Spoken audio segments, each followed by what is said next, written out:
Perhaps you are right. It won't be long now before I have to say goodbye to the almighty Shogun for the last time. Ah, what a pity. I'll never get to see what Inazuma looks like after the almighty Shogun rebuilds it anew. But I suppose it doesn't matter. Once this catastrophe is over, life is sure to spring forth anew.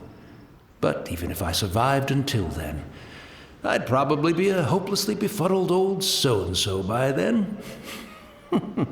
So, never mind, eh? Oh, goodness me. Speaking of befuddled, look at me rambling away to my heart's content and forgetting to serve the tea. The almighty Shogun comes to visit and I don't have the tea ready. A truly egregious loss of decorum. One moment, I'll just... Where in the world is the tea set? I hope the others didn't smash it to smithereens in their hasty departure. Can't see a tea set anywhere. Really? But it's always been right by my side. Goodness gracious, what a fool. I couldn't possibly have my guests fetch it themselves. That would... Don't worry about it. Take a rest. We'll be back right... Almighty Shogun, you're not going too, are you? No. Your humble servant implores you, not with the war raging out. This place is... complicated. It's quite unlike the tea house in your memory. Leave it to us. But... Well, okay. I never thought I'd see the day that I need the almighty Shogun to personally collect my tea set for. I can't decide whether it's a final regret or a final stroke of good fortune. Where should we go to find a tea set? After my eyes went bad, many aspects of daily life became much more challenging.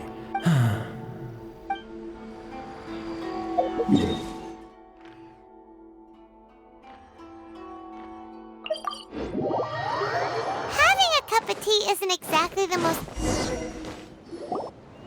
It's the Traveler. And the almighty Shogun. How might I be of assistance here? I wish to borrow a tea set from the Yashiro Commission. Oh, sure. Please step into the courtyard and have a rest. Be at ease. I'm not here to see Commissioner Kamisato. Actually, I'd prefer to spend this time chatting with the Traveler. Please, fetch the tea set at your convenience. No. I am your humble servant. I daren't think of my own convenience when the almighty Shogun graces me with her presence.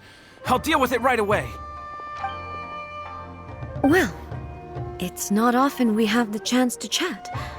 I'm sure you must have a lot of questions. Right. Paimon wanted to ask that too. The almighty Shogun that he described didn't sound anything like you at all. I seldom had the time to drink tea. Any free time I had was spent practicing martial arts. So, in the vast majority of cases, the one he made tea for was the former Electro Archon, who was also my sister, Raiden Makoto. He may well have had an inkling about there being two Raiden Shoguns, but he always acted as if he was completely unaware of it.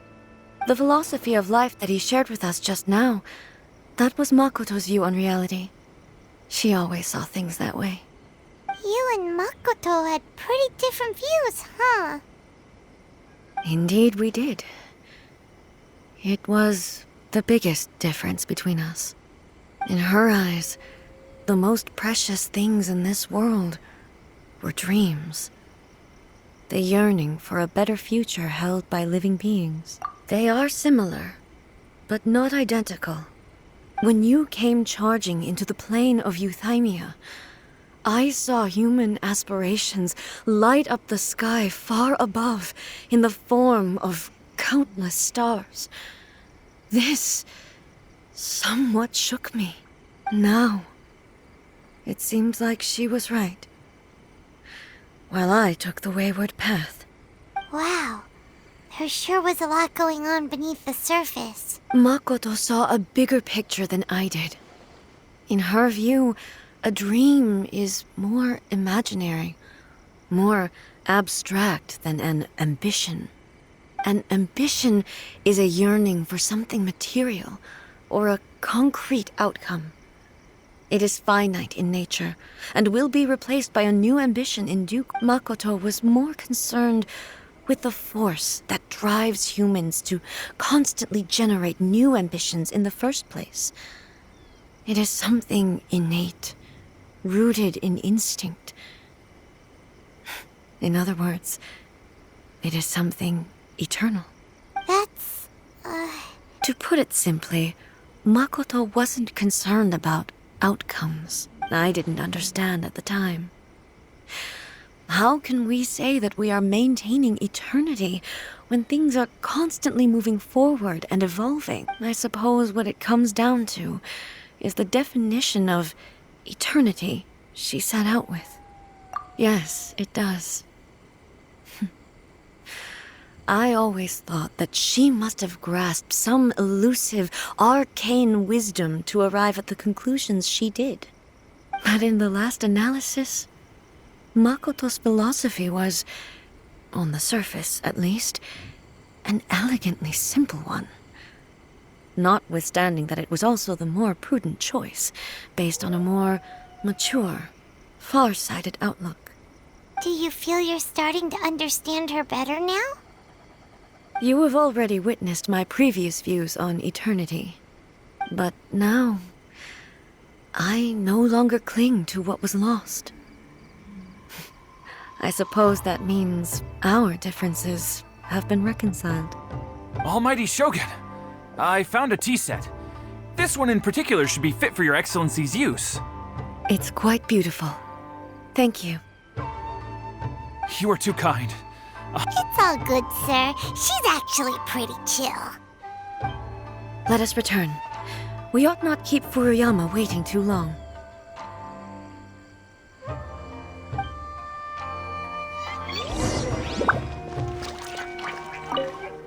Take care, Almighty Shogun.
Hey, where'd he go? He wouldn't have gone looking for a tea set himself, would he? Or perhaps the ley lines did not have the power to sustain him for very long, as was the case with the memory we saw earlier. So we won't get to drink his tea? We didn't even have a chance to say goodbye. The information held in the ley lines is complex and disorderly. The fact that we were able to meet him to begin with was a miracle of fate.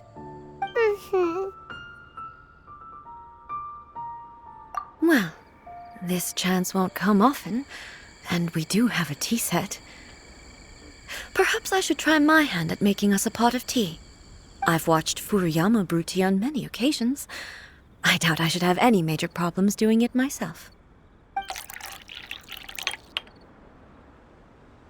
The tea is ready.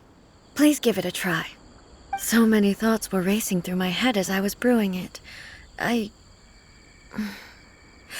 not sure how to explain it. You're right. But the things we've seen today have brought back many memories for me. I've been reminded of many people, too. Kitsune Saigu, Makoto, and all the other friends who I watched pass even further back. Back at the Yashiro Commission, I kept the conversation reasonably light-hearted. But now, I'd like to broach a heavier topic. The events of 500 years ago not only robbed me of my friend, Kitsune Saigu. She died in that disaster too? Yes. She went to Conria alone, without telling me. Unlike me, Makoto was no martial artist. Whenever similar crises had arisen in the past, I was always the one to face them in her stead. But this time, the circumstances were so grave that Makoto had no choice but to leave me behind. Or perhaps it was more that she went ahead of me, put herself in front of me, so that I would remain hidden.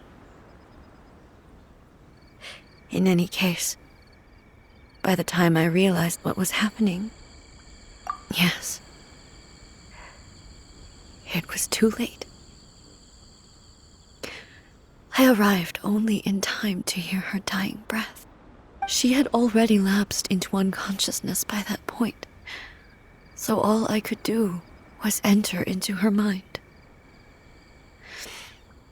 As far as you're concerned, it would be somewhere similar to the plain of Euthymia. It was there that we bid each other a final farewell. I cried bitterly. Even in those final moments, I couldn't understand her actions. Why did she go to Conria first, and not I? Why did she keep me in the dark about it? Was it to shield me? It was there and then that I resolved to pursue eternity. As a testament to that decision, That's quite a story. when I returned to Inazuma, I was shocked to find that a great sakura tree had appeared on Mount Yogo. The tree that you know as the sacred sakura. That's exactly what everyone back then told me as well. That it had existed since time immemorial. They were so matter-of-fact about it, and couldn't at all understand what I was so surprised about. No one questioned it. And yet, its presence contrasted so starkly with the area as I remembered it. It seemed as if I was the only one to have noticed it appear suddenly out of thin air. In the end, I simply had to accept that it was a miraculous effect of Makoto's consciousness. With the help of the sacred Sakura's power, I was finally able to overcome the monsters and quell the disaster in— This is all really hard to understand. Kinda beyond Paimon's level. Yes. She had such a great love for this land and for its people. In this respect, I still do not compare to her. I once told myself that I would never speak of these events again. Facing the fact that she is gone is unbearably painful. But even the tea that is most bitter to the tongue, once swallowed, leaves some sweetness in the throat. And it's time I came to terms with it all. Oh, while we're on the topic, since you experienced that battle in person... Sister? I had heard that you were looking for your family. You mean to say that she was somehow involved in the Conria disaster? Based on what we've learned so far, it seems so, yeah. I'm sorry. I wasn't there for the whole thing. By the time I arrived, the worst of the fighting was already over.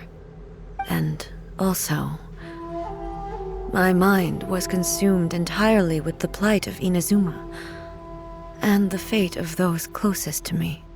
So, I am afraid I can't help you. Oh, well, that's a shame. But it can't be helped, I guess. Boy, both of you have experienced great tragedy.